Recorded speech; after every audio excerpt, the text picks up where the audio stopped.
কালিমুল্লাহ আবদার করে, আল্লাহ নবুয়তি চাই না, নবুয়তি চাই না, মুসা কালিমুল্লাহ হতে চাই না, আল্লাহ ওই নবীর উম্মত হতে চাই যেই নবীর উম্মতের সাথে তুমি কথা বলবা অথচ মাঝখানে কোনো পর্দাই থাকবে না। আল্লাহু আকবার, জোরে কও।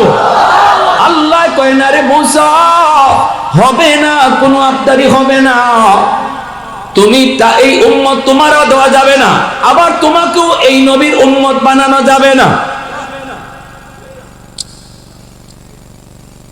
আল্লাহ পাক রব্বুল আলামিন নামাজে আল্লাহ পাকের সাথে নামাজি কথা কয়।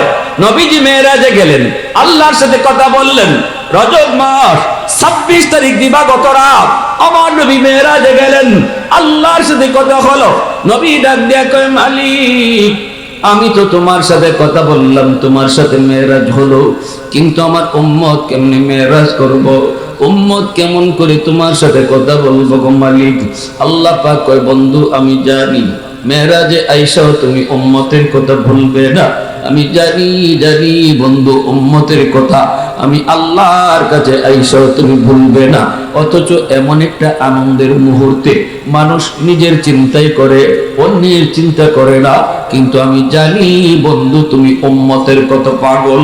এজন্য আমি বুঝতে পেরেছি আমার কাছে আইসাও তুমি উম্মতের কথা বলবে, উম্মতের মেরাজের কথা বলবে। নেও আমিও মেরাজ রাখিয়া দিছি, উম্মতের মেরাজের ব্যবস্থাও করেছি। 50 ওয়াক্ত নামাজ তোমার উম্মতকে দিয়ে দিলাম। এই নামাজের মধ্যেই তারা আমি আল্লাহর সাথে কথা বলবে, নামাজের মাধ্যমে তোমার উম্মতের মেরাজ হবে। আসসালাতু মেরাজুল মুমিনিন। নবীজি মহা খুশি হয়ে গেলেন, নিজেরও মেরাজ হলো, উম্মতেরও মেরাজের ব্যবস্থা হলো। নবীজি এইবার চলে আসবেন হাদিয়া লইয়া। 50 ওয়াক্ত নামাজ হাদিয়া পাইয়া নবী বেহুশ।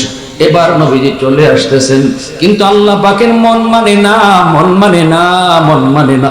বন্ধু যতক্ষণ কাছে থাকে ততক্ষণই দেখতে মন চায়, বন্ধু যতক্ষণ কাছে থাকে ততক্ষণই কথা বলতে মন চায়। হায় হায় বন্ধু তো চলে যায়, চলে যায়। এবার আল্লাহ মুসা নবীরে ডাক দিয়ে কয়, মুসা আমার বন্ধু তো জায়গা, বন্ধুর সাথে আরো কিছু কথা কইতে মন চায়, তুমি বুঝায়া আবার বন্ধুরে ফেরত পাঠাইও। মুসা নবী কয়, নবী কয় এত খুশি কেন? নবীজি কয়, আমি মেরাজ পাইছি, উম্মতের মেরাজের ব্যবস্থা হয়েছে। কেমনে? কয় 50 ওয়াক্ত নামাজ। মুসা নবী কয়, ইন্না লিল্লাহ, হুজুর 50 ওয়াক্ত নামাজ উম্মতে পারবে না, তাড়াতাড়ি করে কমায় আনেন, তাড়াতাড়ি করে কমায় আনেন। নবীজি এইবার বললেন, হ দিনও যদি 50 ওয়াক্ত নামাজ উম্মতের উপরে ফরজ হয়, আমার উম্মত খাইব কখন, গোসল করব কখন, দোকানদারি করব কখন, ঘুমাইব কখন? আল্লাহর নবী আবারও আসলেন আল্লাহর কাছে। আল্লাহ পাক জিজ্ঞেস করে মুস্কি হাসি দিয়া, আল্লাহ কুদরতি মুস্কি হাসি দিয়া জিগায়, আল্লাহ তো জানে মুসা ফেরত পাঠাইছে। কেন পাঠাইছে? কারণ আল্লাহ নিজে ওই কওয়ায় দিছে। যেরকম না আল্লাহ কয়, বন্ধু ও বন্ধু কেন আইছো? নবী কয়, মালিক 50 ওয়াক্ত বেশি হয়ে যাবে, আল্লাহ একটু কমায় দাও। আল্লাহ পাক কুদরতি মুস্কি হাসি দিয়া কয়, নাও 5 ওয়াক্ত কমায় দিলাম। 45 ওয়াক্ত নিয়ে নবী চলে আসতেছে। আল্লাহ কয়, মুসা দোস্ত জায়গা দি। সুবহানাল্লাহ। আল্লাহ কি কয়, এ মুসা বুঝলি জায়গা, আমি আল্লাহর মন ভরছে না, আমি আল্লাহর মন ভরছে না, বুঝতে সাথে আরেকটু কথা কইতাম, আবার ফাটাই দিও। মুসা নবী কয়, নবী কয় হবে না, কমায় আনেন। 45 ওয়াক্ত অনেক বেশি। নবী কয়, ঠিক আছে তে যাই আরেকবার। আল্লাহর কাছে আবার আসলেন। আল্লাহ কয়, দোস্ত আবার কেন আইছো? নবী কয়, মালিক বেশি হয়ে গেছে, কমায় দাও। আল্লাহ আবার মুস্কি হাসি দিয়ে কয়, নেও আরো 5 ওয়াক্ত কমাইলাম। নবী এবার 40 ওয়াক্ত নিয়ে চলে আসতেছে। আল্লাহ পাক ডাক দেখো, মুসা রে, ও মুসা যত কথা কই ততই কথা কইতে বন্ধুর লগে মন চায়, কথা বন্ধ করতে আমি আল্লাহর মন চায় না। দুনিয়া পাগল আমি আল্লাহর জন্য, আর আমি আল্লাহ পাগল আমার বন্ধুর জন্য। আওয়াজ দিয়া কোন সুবহানাল্লাহ। यासीन से मौला ने कभी उनको पुकारा, यासीन से मौला ने कभी उनको पुकारा, हामीम कभी और कभी तो आसीन इशारा। ये रमज़ ही कुछ आशिक माशूक के माबैन, समझा है जिन्हें खल्क़ों में एक सरवर कौनैन, समझा है जिन्हें खल्क़ों में एक सरवर कौनैन। मुसलमाনের আওয়াজে বলি আল্লাহু আকবার। এইবার নবী চলে আসতেছেন, আবারও মুসা নবী কয় নবী হবেন আপনি, তাড়াতাড়ি কমান। নবীজি আবারও আসলেন। এইভাবে আল্লাহ পাক নবীরে 9 বার নিলেন আর আনলেন। 9 বারে 5 নং 45, আল্লাহ পাক 45 কমায় দিলেন। রইছে আর কয়ক্ত 5 ওয়াক্ত। 9 বার নবীকে নিলেন আর আনলেন। কেন রে যুবক? প্রশ্ন জাগেনি না জাগে না? একবারই তো আল্লাহ 45 ওয়াক্ত কমায় দিতে পারে, 9 বার কেন আল্লাহ নিলেন? একবারই তো 45 ওয়াক্ত কমাইতে পারে, ফাঁস করে আল্লাহ কেন কমাইলো? উদ্দেশ্য একটাই, বারবার বন্ধুকে নিবে আর বন্ধুর লগে কথা বলবে। নামাজ কমানোর উসিলায় আল্লাহ বারবার বন্ধুকে দেখবে আর কথা বলবে। আল্লাহু আকবার। 5 ওয়াক্ত লয়া নবী চলে আসতেছে। আল্লাহ কয় মুসা, ও মুসা, আবারও যদি পারো আমার বন্ধুরে ফাটাইয়া দিও, খালি হাতে ফেরত দিতাম না, পুরস্কার আছে।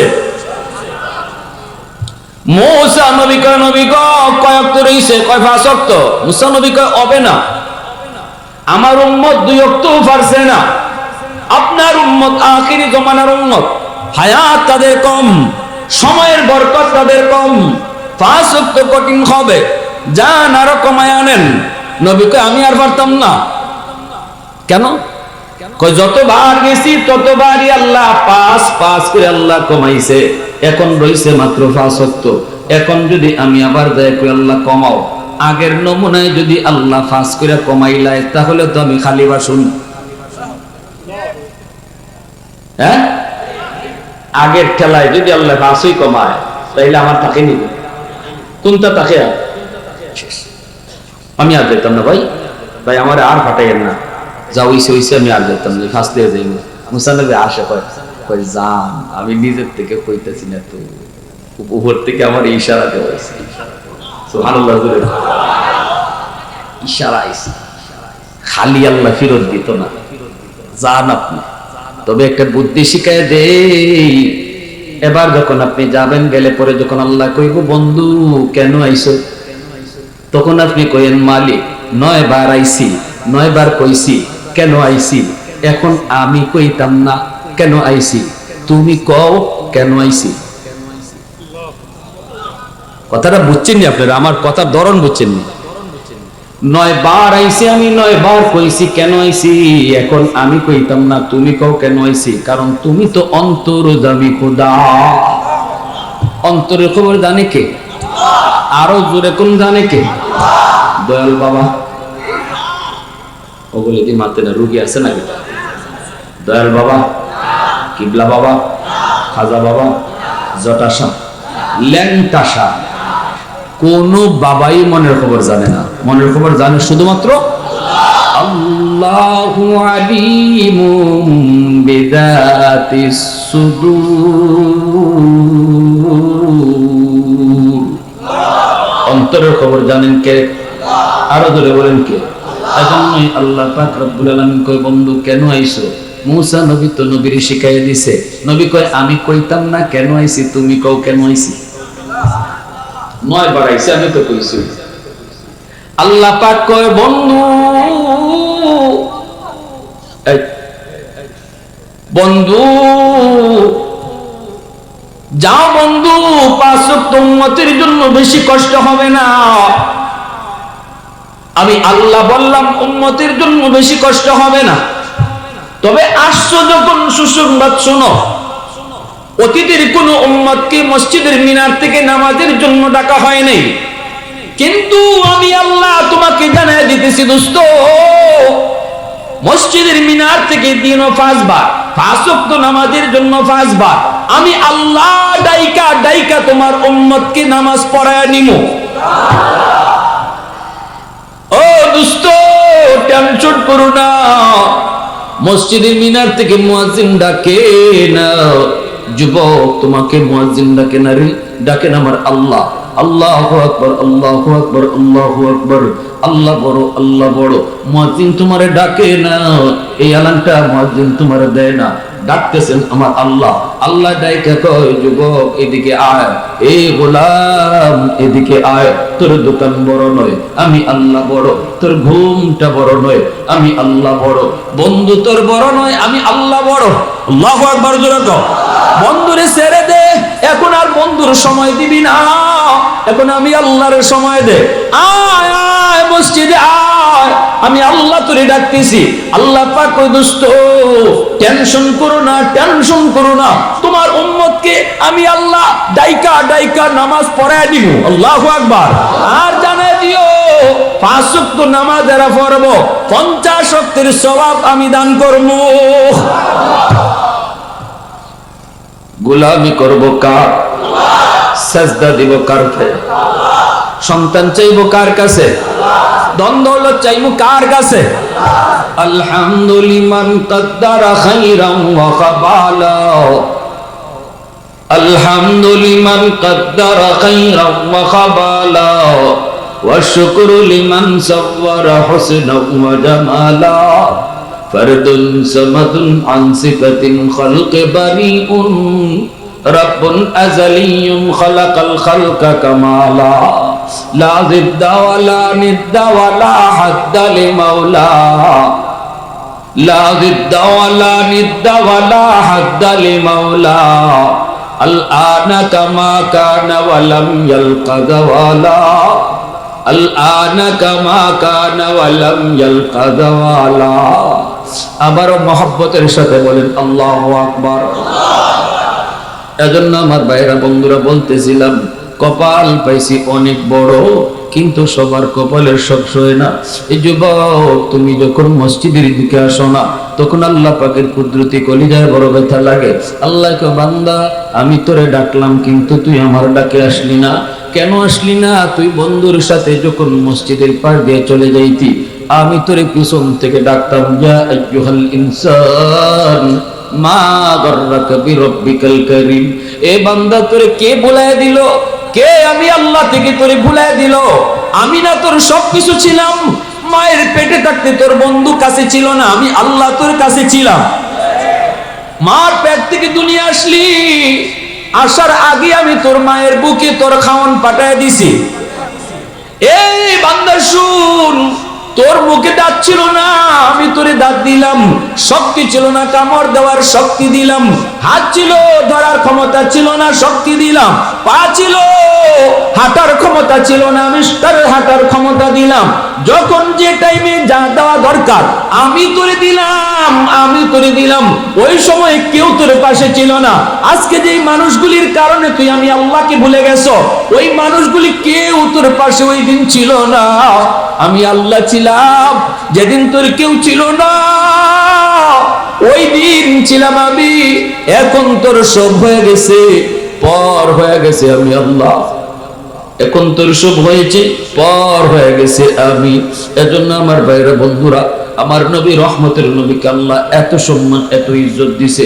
আল্লাহকে, বন্ধু তোমার খাতিরে তোমার ইজ্জতর, তোমার উম্মতর আমি দামি বানায় দিছি। তোমার খাতিরে তোমার উম্মতকে আমি আল্লাহ নিজে ডেকে ডেকে নামাজ পড়াইতেছি। আল্লাহু আকবার জোরে কও।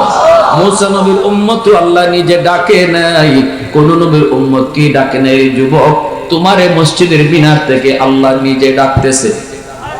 সুবহানাল্লাহ জোরে কও, আরেকটু জোরে কও সুবহানাল্লাহ। এরপরও তুমি যখন ঘুমায় থাকো, তখন আল্লাহ পাকের কুদরতি কলিজায় ব্যথা লাগে। আল্লাহ কই, বান্দা আমি কইলাম আমি আল্লাহ বড়, কিন্তু তুই ঘুমায় রইলি, তুই আমারে বুঝাইলি না মালিক আমার ঘুমটা বড়। এ বান্দা আমি ডাকে কইলাম আমি আল্লাহ বড়, তুই আমার ডাকে আসলি না, দোকানদারি করলি, বুঝাইয়া দিলি তোর দোকান বড়, আমি আল্লাহ বড় না। এ বান্দা তোর বন্ধুকে নিয়ে তুই গল্প করো, আজান তোর কানে গেল, আল্লাহু আকবার, আমি আল্লাহ বড়, আমি আল্লাহ বড়। আমি তোরে ডাকলাম, কিন্তু বন্ধুর সঙ্গ ছাড়লি না, প্রমাণ করে দেখায় দিলি, কাজে তুই বুঝাইয়া দিলি না আমার বন্ধু বড়। আল্লাহ পাক কয়, আমার কুদরতি কলিজায় যখন ব্যথা লাগে বান্দা, কারণ জানোস নি কোনো কিছু বানাইতে আমি আল্লাহ আমার হাত লাগাই নাই রে, কিন্তু তোরে বানাইতে আমি আল্লাহ নিজের হাতটা লাগায় তোরে বানাইছি।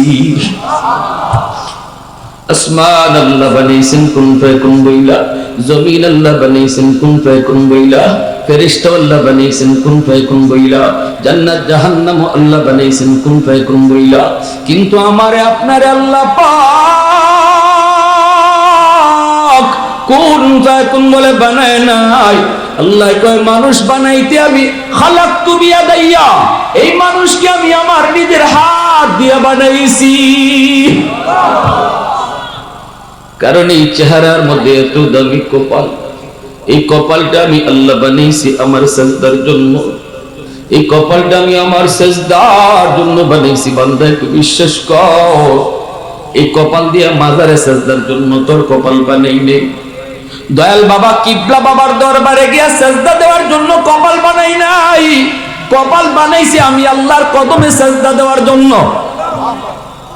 এ বান্দা এত মায়া করে তোরে বানাইলাম, এরপরে তুই যখন আমার কদমে সেজদা দিতি না, তখন তোর আচরণ দেখে আমি আল্লাহ কষ্ট পাইতাম। আমি আল্লাহ বড় আমার নবীর খাতিরে আমি তোরে ডাকলাম, তুই আসলি না। এজন্য যুবক একটু নিজেরে বুঝাও, যেই নবীর খাতিরে তোমারে আমারে আল্লাহ এত ইজ্জত দিল, এত সম্মান দিল, আজ তুমি যদি নামাজটা না পড়ো, কিয়ামতের ময়দানে আল্লাহ যদি কয় দোস্ত তোমার খাতিরে তোমার উম্মতরে আমি নিজে ডাকছি, এরপরও হারামি নামাজটা পড়তে আসে নাই, ওই দিন যুবক কেমন করে আমার নবীর সামনে মুখ দেখাইবা? আল্লাহ যদি কই দোস্ত ওরে জিগাও আমি কাউরে ডাকি নাই, কিন্তু ওরে আমি ডাকছি তোমার খাতিরে, ওরে আমি ডাকছি কিন্তু আসে নাই, ওই দিন কি কইরা আমার নবীর সামনে মুখ দেখাইবা? কেমনে আমার নবীর সামনে মুখ দেখাইবা? এজন্য বলি যুবক, আল্লাহ পাক কয় ওয়া ইন্নাকা লাআলা খুলুকিন আযীম, বন্ধু তোমাকে আমি সবচেয়ে উত্তম আদর্শের অধিকারী বানিয়ে পাঠাইছি। আমার নবী রহমতের নবী ছিলেন, সবচেয়ে উত্তম আদর্শের মূর্ত প্রতীক। নবীর এত সুন্দর আদর্শ ছিল, এত সুন্দর আখলাক ছিল, হর লাইনে আমার নবীর আখলাক ছিল। আর আল্লাহ পাক কয় উম্মত, এই উম্মতে মুহাম্মদী আমার নবীরে তোমাদের জন্য আমি মডেল বানিয়ে পাঠাইছি। একটু তাকায় দেখো আমার নবী কেমনে নামাজ পড়ে, দেখো আমার নবী কেমনে দোকানদারি করে, একটু দেখো আমার নবী কেমনে সংসার করে, একটু দেখো আমার নবী কেমনে ব্যবসা করে, একটু তাকায় দেখো আমার নবী কেমনে চেয়ারম্যানি করে, কেমনে মেম্বারি করে, কেমনে আমার নবী মদিনা চালায়। একটু দেখো আমার নবীকে তোমাদের জন্য মডেল বানাইছি, আদর্শ বানাইছি। তুমি যদি রাষ্ট্রনায়ক হও তাহলে তাকায় দেখো মদিনার সফল রাষ্ট্রনায়ক আমার নবী। আমার নবীর সফল রাষ্ট্রনায়কের জীবনে তুমি রাষ্ট্র পরিচালনা করার থিওরি পাইবা, ঠিক কিনা জোরে কও? তুমি যদি ব্যবসায়ী হও, শাম সিরিয়ার ব্যবসায়ী আমার নবী, ব্যবসার মধ্যে নবী তোমার জন্য আদর্শ রেখে গেছে। তুমি যদি বাবা হও, খাতুনে জান্নাত ফাতেমা রাদিয়াল্লাহু তাআলা আনহার বাবা আমার নবী, বাবা যদি হও, বাবা হিসেবে কি আদর্শ রেখে গেছে নবীর জীবনে তুমি পাবা। এইভাবে সর্বলাইনে এর যুবক সমাজপতি যদি তুমি হও, সমাজ চালাইতে যায় তুমি সমাজের বিচার আচার কেমনে করবা, ন্যায় বিচার তুমি করবা, জুলুম তুমি করবা না। আমার নবী তোমার জন্য আদর্শ রেখে গেছে। সাবধান, সবলের জন্য একরকম বিচার, আবার দুর্বলের জন্য একরকম বিচার, চেয়ারম্যানের জন্য একরকম বিচার। চেয়ারম্যানের পোলা সে যদি অপরাধ করে তাহলে তার বিচার একরকম, আর রিকশাওয়ালার পোলায় যদি অপরাধ করে তার বিচার হবে অন্যরকম। এমন বৈষম্য আমার নবী করেন নাই, নবীর জীবনীতেও পাওয়া যায় না, ঠিক না? আল্লাহ সব লাইনে আমার নবীর আদর্শ বানায় রাখছি। মসজিদে রসুল অসুস্থ হয়ে গেছেন, সাহাবীর কাঁধে বর দিয়া রসুল মসজিদে জামাতে আইছেন। আমার নবী তোমাকে নামাজ পড়ার, মসজিদে জামাতে নামাজ পড়ার আদর্শ শিখাই গেছেন। অসুস্থতা লাগতেছে, পারতেছো না, আমি রসুল দেখো সাহাবীর কাঁধে বর দিয়া মসজিদে হাজির হয়েছি। সুবহানাল্লাহ। বিচার আচার করো, টেকা খাইয়া বিচার করো না, গোষ্ঠী চিহ্নে রায় দিও না, চেয়ারম্যানের লোক না এমপির লোক এটা বুঝা কথা কইও না বিচারে। ইনসাফের সাথে কথা বইলো, যখনই যেখানে কথা বলবা ন্যায় কথা বলবা, ন্যায় কথা কইবা, ন্যায়ের পক্ষে থাকবা। এটা আমার নবীর আখলাক, ঠিক না? এই আখলাক নিছেন সাহাবায়ে কেরাম। ওমর ফারুক রাদিয়াল্লাহু তাআলা আনহুর জামানার একটা ঘটনা। আজকে আমাদের সমাজে যদি ন্যায় বিচার থাকতো, সমাজ অতটা ফসা আর নষ্ট হইতো না, ঠিক না? গোটা দেশটা নষ্ট হইছে খালি জুলুমের কারণে, ন্যায় বিচার না থাকার কারণে। গোটা দেশটা রসাতলে গেছে, শুধু খালি জুলুম। আল্লাহ সব সইতে পারে, কিন্তু জুলুম আল্লাহ সইতে পারে না। একজনের লাগে একরকম বিচার, আর আরেকজনের জন্য আরেক রকম বিচার। আমার ফুলায় অপরাধ করলে তার বিচার একরকম, আর তোমার ফুলায় অপরাধ করলে তোমার ফুলার বিচার হবে কঠিন। এটা আল্লাহ বরদাস্ত করতে পারে না। আমার নিজের দলের লোক হইলে তার বিচার নাই, আর বিরোধী দলের লোক হইলে পরে তারা যাইতা ধরো। ইজাত থিওরি, ইজাত এই বিচার, ইজাত জুলুম। রাসূল কয় অতীতে যে জাতি করছে ওই জাতিরই আল্লাহ গোটা ধ্বংস করে দিয়েছে। পুরা গোটা জাতির আল্লাহ ধ্বংস করছে। সব অপরাধ আল্লাহ সইতে পারে না, জুলুমটা আল্লাহ সইতে পারে না। ওমর ফারুক রাদিয়াল্লাহু তাআলা জামানার একটা বিচারের ঘটনা শুনেন। একজন যুবক মদিনা শরীফ থেকে 300 মাইল দূরে তার বাড়ি, সে মদিনায় আসতেছে একটা উট নিয়া। রাস্তায় অনেক প্রচন্ড রোদ, দিনের বেলা আরবের মরুভূমিতে যারা সফর করে দিনের বেলা এরা দ্রুত গুহার ভিতরে ঢুকে পড়ে। যখন প্রচন্ড রৌদ্রের তাপ কমে বিকাল বেলা আবার সফর শুরু করত। এটা আমার রাসূলও করতেন, নবীজির সুন্নত। নবীজি অধিকাংশ সময় রাতে সফর করতেন, কারণ মরুভূমিতে দিনের বেলা রৌদ্রের কি তাপ, এটা যারা মরুভূমিতে কাম করে এরা বুঝে, ঠিক না? এজন্য খেজুর বাগানে হয়তো তারা আশ্রয় নিত, নতুবা কোনো গুহার মধ্যে আশ্রয় নিত। যুবক উটের পিঠে সওয়ার করে রওনা দিয়ে দিল। যুবক খেজুর বাগানে আশ্রয় নিল, একটু বিশ্রাম নিল। উটটা বেঁধে রাখলো গাছের লগে। একটু পরে যুবকের ঘুম লেগে গেল। উটটা রশি ছিঁড়ে চলে গেল। পাশে একটা জমি ছিল, যেই জমিতে কিছু খেজুর গাছের চারা লাগানো হয়েছে। ওই চারাওয়ালা গাছ জমিতে যাইয়া উটটা এমন ভাবে হাঁটাহাঁটি শুরু করেছে, সবগুলি চারা নষ্ট করে ফেলছে। এইদিকে যুবক ঘুমায় রয়েছে, সে তো জানে না তার উটে আরেকজনের জমির কত ক্ষতি করছে, এটা তো তার জানার কথাও না। সে তো ঘুমায় রয়েছে। এইদিকে জমির মালিক জমি দেখার জন্য এসে দেখে ডাকাতি হয়ে গেল, ডাকাতি হয়ে গেল। তার জমিটা পুরা শেষ, পুরা জমিটা শেষ করে ফেলছে। কেডা? একটা উটি। কার উট? এই মুরব্বী মানুষটা জানে না, কিন্তু গুসা উঠে গেছে। গুসা তো ওঠার কথা, ওই আমার জমিটা একটা গরু এরকম ভাবে সবগুলি চারা শেষ করে ফেলবে, নষ্ট করে ফেলবে। গুসা তো ওটা স্বাভাবিক। মুরব্বী মানুষ হাতের মধ্যে একটা পাথরের চাকা হাতে নিয়ে উটের দিকে একটা ঢিল মারছে। পাথরের টুকরাটা ঈশা উটের মাথার মধ্যে পড়লো, সাথে সাথে উটের মাথাটা ফেটে গেল, রক্ত ফিনকি দিয়ে বের হতে লাগলো। মুহূর্তের ভিতরে উট সব রক্ত শূন্য হইয়া উটটা এই জমিতে মারা গেল। এইবার এই বৃদ্ধ মানুষ জমির মালিক মনে মনে কয়, হায় রে, আমি তো হত্যা করে দেওয়ার জন্য, উটটারে মেরে ফেলার জন্য আমি ঢিলটা ছুরি নেই। হায়, আমি কি করলাম। এইবার এই বুড়া লোকটা আফসোস করে। যুবক ঘুম থেকে ওঠার পর তাকায় দেখে তার উট নাই। এইবার উটটা খুঁজতে খুঁজতে এসে পেয়ে গেল একটা জমিতে মরা। পাশেই বুড়া লোকটা কয়, আমার উটটা কে মারছে? বুড়া লোকটা তো, বাজান আমি বুঝি নাই বাজান, তোমার উটটা যে মরে দেব, দেখো আমার জমিটার কি করছে। একটা চারাও নাই, সব পায়রা নষ্ট করছে। গোসা উঠে গেছি আমি, একটা ইটের চাকা হাতে নিয়ে, পাথরের চাকা হাতে নিয়ে ডিল মারছি, মাথা ফিরে গেছে, ফাইটে গেছি, রক্ত হইয়া রক্ত শূন্য হয়ে মারা গেছে। বাজান আমি বুঝিনি। যুবক মানুষ, তার গোসা উঠে গেছে, হেরো গোসা উঠেছে। কয় 2 টাকার জমি 3 টাকার সারা নষ্ট করছে, তো কি হইছে?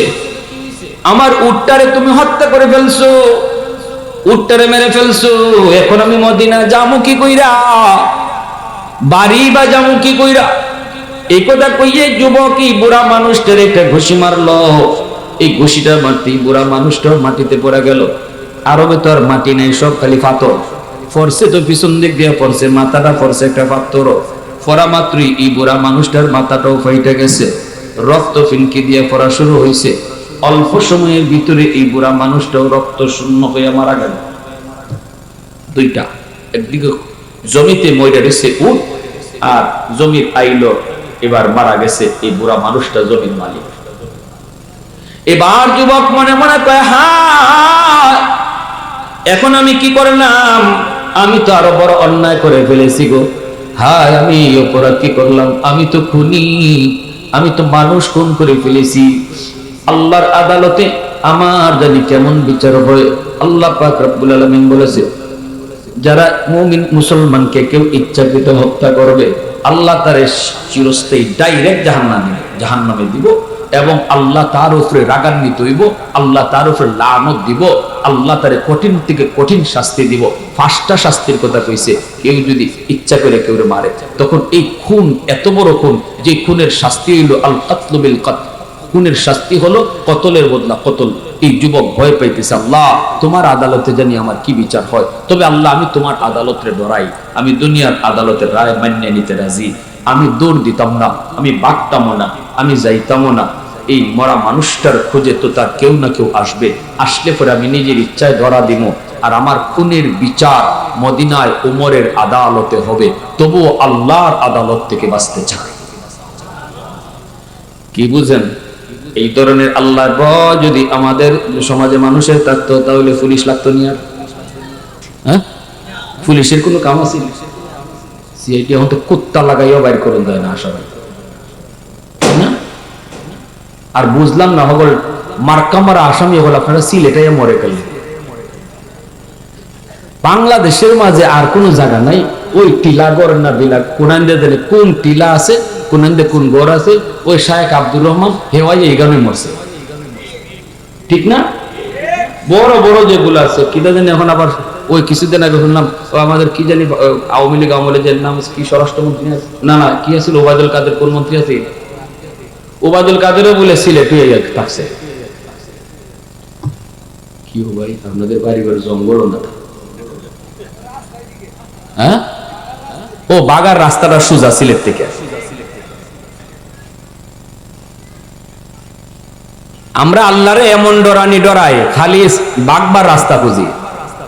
কোন দিয়ে সহজ হইব, কোন দিয়ে টিলা আছে, কোন ভাই জঙ্গল আছে, কুত্তা লাগাইও আসামি ধরা যায় না।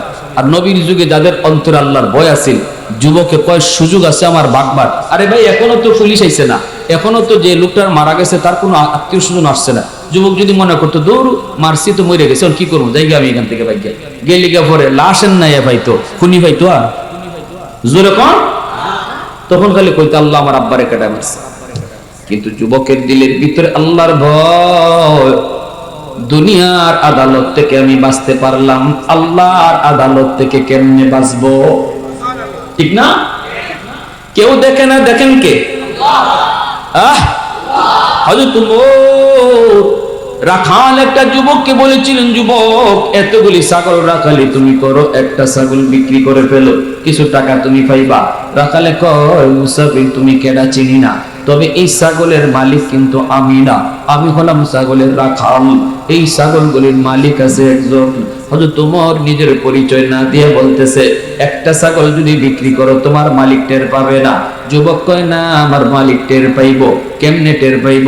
কয় বের করার সময় গুন্না গুন্না বের করে, ঢুকাইবার সময় গুন্না গুন্না ঢুকায়, একটা যদি কম হয় তাহলে মালিক টের পেয়ে যাবে।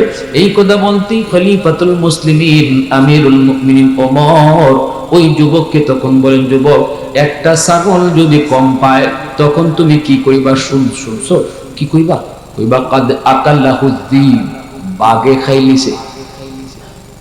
যখন কবে একটা ছাগল কম করে তখন তুমি কইবা বাগে খাইলিছে।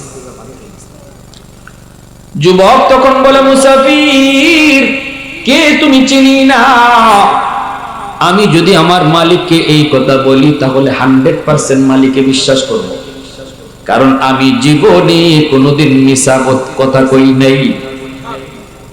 আমার মালিক 100% বিশ্বাস করব। কিন্তু আমারে তুমি কও দুনিয়ার মালিকরে আমি মিছা কথা কইয়া বুঝ দিলাম, আসমানের মালিকরে কই রাখমু? ফাআইনাল্লাহ ফাআইনাল্লাহ, ফাআইনাল্লাহ। আইনাল্লাহ শব্দের অর্থ হলো আল্লাহরে আমি কই রাখছি, আল্লাহরে আমি কই রাখছি, দুনিয়ার মালিককে আমি বুঝ দিছি, আল্লাহরে কোথায় রাখছি। হযরত ওমর যুবকের এই কথা শোনা মাত্রই দৌড় দিয়া যুবককে বুকে জড়ায়া কপালে চুমা খায়া কান্না শুরু করে দিলেন। ওমর কান্দে আর কই, যুবক আয় আমার বুকে আয়, আমি একটা পরীক্ষা করতে আসছিলাম, আমি মুসাফির, পরিচয় জানি কি? কি আপনি? কই আমি অর্ধ পৃথিবীর বাদশা খলিফাতুল মুসলিমিন ওমর। আমি পরীক্ষা করতে বের হয়েছি আমার রাজ্যের যুবকদের অন্তরে আল্লাহর ভয় কেমন আছে।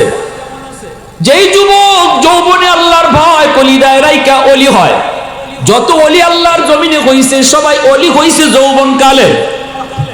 বয়স যত বাড়ছে আল্লাহ সম্মান তত বাড়ায়া দিছে, কিন্তু ওলির দপ্তরে নাম লেখাইছে যৌবন কালে। আল্লাহু আকবার। এ যুবক, আমি শুধু একটা পরীক্ষা করতে চেয়েছিলাম, আয় আমার বুকে আয়। হাদিস শরীফের মধ্যে আছে হযরত ওমর ওই রাখালের কথাটা তসবির মতো সারা জীবন জপছেন। আমরা যেভাবে আল্লাহ আল্লাহ সুবহানাল্লাহ সুবহানাল্লাহ ইল্লাল্লাহ যেইভাবে জপি, হযরত ওমর ওই রাখালের কথাটা আইনাল্লাহ ফাআইনাল্লাহ ফাআইনাল্লাহ, আমার আল্লাহরে আমি কই রাখবো। দরজা বন্ধ করে বাবারে ফাঁকি দিলাম, স্কুলে গিয়া আমার স্কুলের টিচাররে ফাঁকি দিলাম, কলেজে গিয়া কলেজের টিচাররে আমি ফাঁকি দিলাম, কিন্তু ফাআইনাল্লাহ, আমি আমার আল্লাহরে কই রাখলাম, আমি আমার পীররে ফাঁকি দিলাম, আমি আমার আল্লাহরে কই রাখলাম। ওমর সারা জীবনই কথাটা তিনি তসবির মতো জপতেন।